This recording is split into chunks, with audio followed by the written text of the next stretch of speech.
पलायन जिसे कहते हैं, तो पलायन तभी रुकेगा जब यहाँ के लोग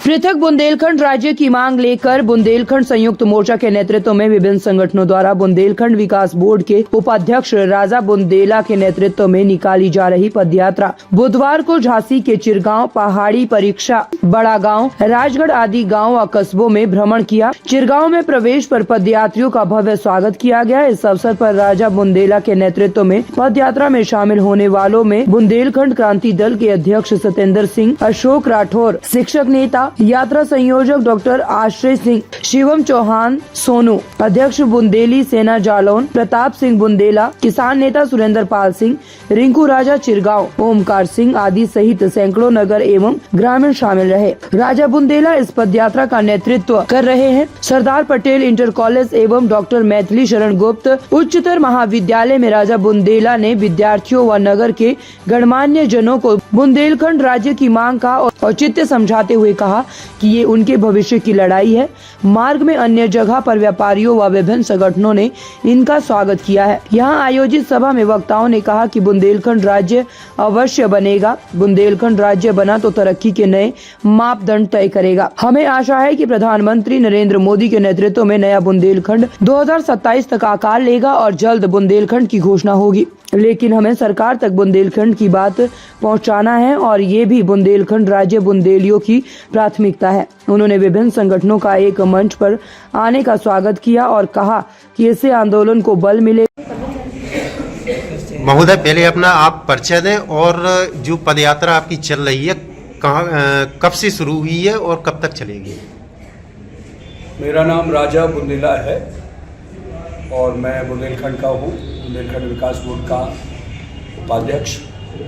और एक किसी ज़माने में बुंदेलखंड मुक्ति मोर्चा हुआ करता था जो मैंने छोड़ दिया था, और एक बुंदेली सेना है वो हम उसको संगठन किया, और एक संगठन है national federation for new states, नए राज्यों के लिए एक संस्था है, उसका मैं कार्यकारी अध्यक्ष हूँ। ये मेरा परिचय है। बॉम्बे में मेरा सिनेमा का व्यवसाय है और बाकी बुंदेलखंड में मैं सोशल वर्कर काम करता हूँ। सर, बुंदेलखंड अरे बेटा, अभी ख़त्म तो नहीं हुआ ना। सालों से हम लोग इस नए नहीं बल्कि हमारे जो पुराना राज्य था उसको वापस मांगने की लड़ाई लड़ रहे हैं। हमारे पहले अगुआ शंकरलाल मल्होत्रा थे, अब वो जिम्मेदारी अलग अलग लोगों ने ले ली, लेकिन पहली बार हमने, जो मैं कह रहा था, 17-18 संगठनों को एक साथ लाके सबके मुखिया आपके सामने बैठे हैं और हम संयुक्त रूप से एक मोर्चा बनाया।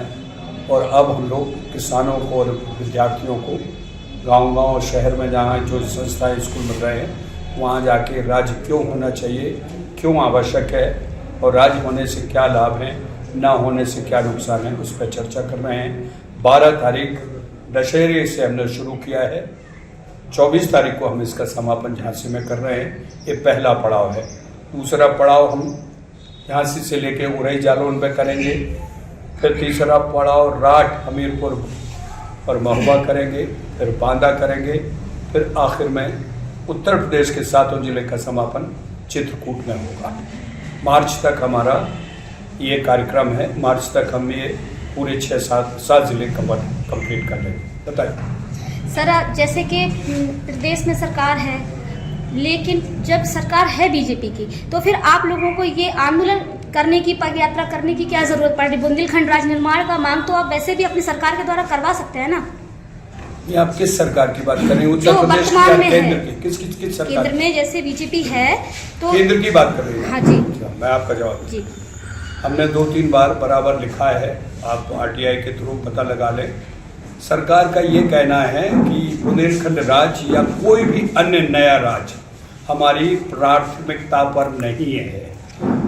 भारतीय जनता पार्टी ने अपने मैनिफेस्टो में छोटे राज्यों की बात कही है और वो मानते हैं कि छोटे राज्य होना चाहिए प्रशासनिक नज़रिए से, आर्थिक नज़रिए से, और ये सही भी है। उन्होंने 3 राज्य बनाए हैं, लेकिन जो अभी उनका जो हुआ है विचार है कि साहब अभी ये हमारे लिए प्रायोरिटी अंग्रेजी में बोलते, प्राथमिकता हिंदी में, उसमें नहीं है और वो इसके खिलाफ नहीं है।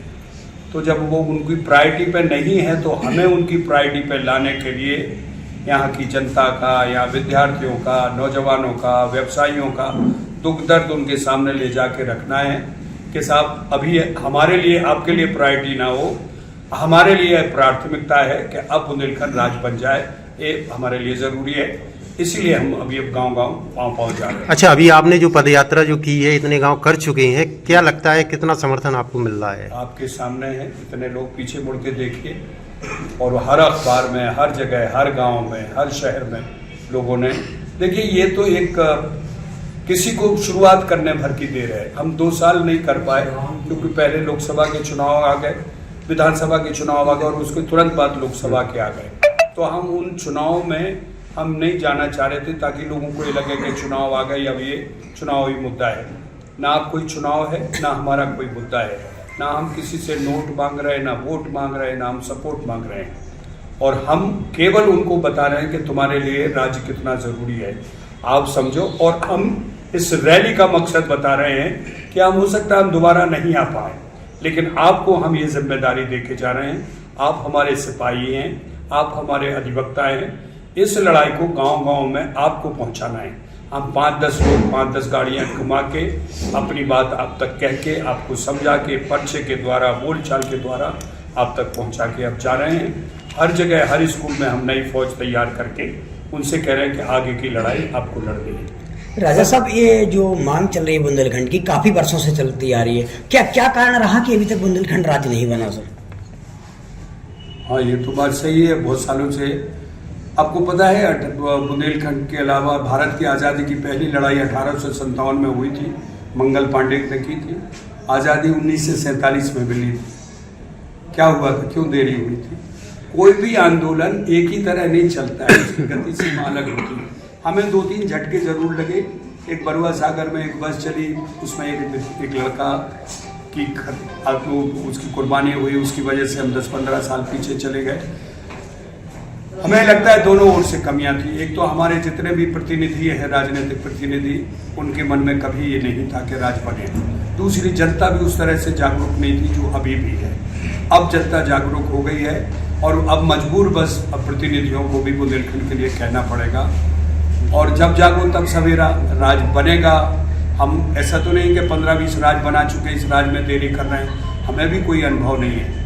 हमको एक लड़ाई हम लड़ रहे हैं और निरंतर लड़ रहे हैं। हम कभी कानून से लड़ रहे हैं, कभी सड़क पर लड़ रहे हैं, कभी विचार से लड़ रहे हैं, और हम ये लड़ाई लड़ रहे हैं। आपको अब सत्यपाल जी भी बताएंगे कि क्या इसका मूल रूप है, आप बताएं। अच्छा, एक क्वेश्चन, जैसे सर आप जो रैली पदयात्रा कर रहे हैं, क्या मतलब आपको जन प्रतिनिधियों का भी सपोर्ट मिल रहा है कुछ? वो इसलिए, एक मिनट मैडम जरा, एक आप तो बंदूक ने सुनिए यार। जनप्रतिनिधि के पास बहुत मौका है, वो हर मौके पे जाके लोगों से कह सकते हैं दीपावली की शुभकामनाएं, रामलीला, अरे उसकी जगह आप लिखते बुंदेलखंड राज बनाओ, बुंदेलखंड के लिए जागो। हम इसलिए नहीं मिक्स करना चाह रहे हैं। हम लोग, मैं भी बुंदेलखंड विकास बोर्ड छोड़ चुका हूँ। पलायन जिसे कहते हैं, तो पलायन तभी रुकेगा जब यहाँ के लोग यहाँ की मिट्टी से जो उत्पादन कर सकते हैं करेंगे, खुशहाल होंगे, तो निश्चित तौर पर पलायन हमारा रुकेगा। ये छोटे राज्य के लिए बहुत आवश्यक है, इसलिए बुंदेलखंड राज्य की मांग करता है। सर, परिसीमन के बाद जो सीट संख्या में प्रभावित बदलाव हुआ है, इसके बारे में क्या कहेंगे? अभी उसके बारे में हम कुछ नहीं कहेंगे। हम उसके बारे में जो चीज़ होनी है उसके बारे में अभी हम क्या आकलन करके क्या घोषणा कर दें। कल आप कहोगे उन्होंने ये घोषणा कर दी है, अभी परिसीमन हुआ ही नहीं। एक डाटा किसी चैनल ने दिया है कि परिसीमन के बाद 146 सीट हो जाएंगी उत्तर प्रदेश में लोकसभा। अब उस पर हम क्या कमेंट करें, वो सरकारी घोषणा तो है नहीं, ना सरकारी किसी अध्यादेश आया है। अब वो तो हम यही कह सकते हैं, सब अच्छी बात है, अगर होता है तो हमारे लिए इतनी बड़ी स्टेट बनेगी तो हमें राज्य मिलेगा, हम इतनी कह सकते हैं। बाकी कोई कमेंट्स हम कहने, देखिए हम फिर आपसे बार बार विनती कर रहे हैं, हमारा सरकार से कोई विरोधाभास नहीं है। हम बच्चे के और माँ का हमारा वो है, व्यवहार है, संबंध है।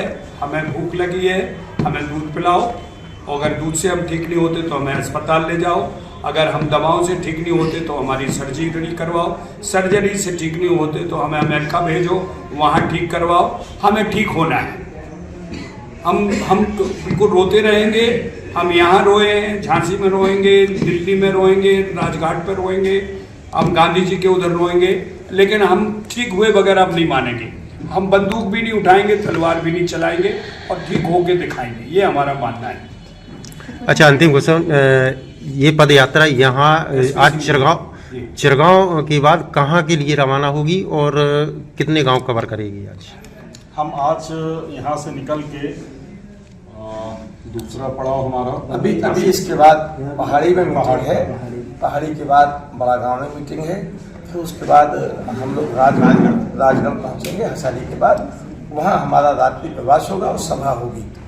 कल सुबह राजगढ़ से ही हम लोग अपनी यात्रा सारे हमारे साथी आ गए हैं, तो राजगढ़ में ही इकट्ठे होकर हम पहले गाड़ियों से निकलेंगे और गाड़ियों से हसारी तक हमारा जो भी 20, 25, 50 गाड़ियाँ हम हो सकती हैं, और फिर पैदल मार्च जेल चौराहे से घंटा वहाँ तक लाइन चौराहे पर, और शंकरलाल मल्होत्रा हमारे प्रेरणा स्रोत रहे हैं, उनके घर पर हम श्रद्धांजलि देंगे और वहीं पर सब लोग वक्ता अपनी बात कहेंगे। और अगली यात्रा कहाँ से शुरू होगी, किस हाल में शुरू होगी, उस पर हम अपनी विचार करेंगे। ताज़ा खबरों से जुड़े रहने के लिए हमारे चैनल को सब्सक्राइब करें और बेल आइकन को दबाना ना भूलें, ताकि हर खबर की नोटिफिकेशन आपको मिलती रहे।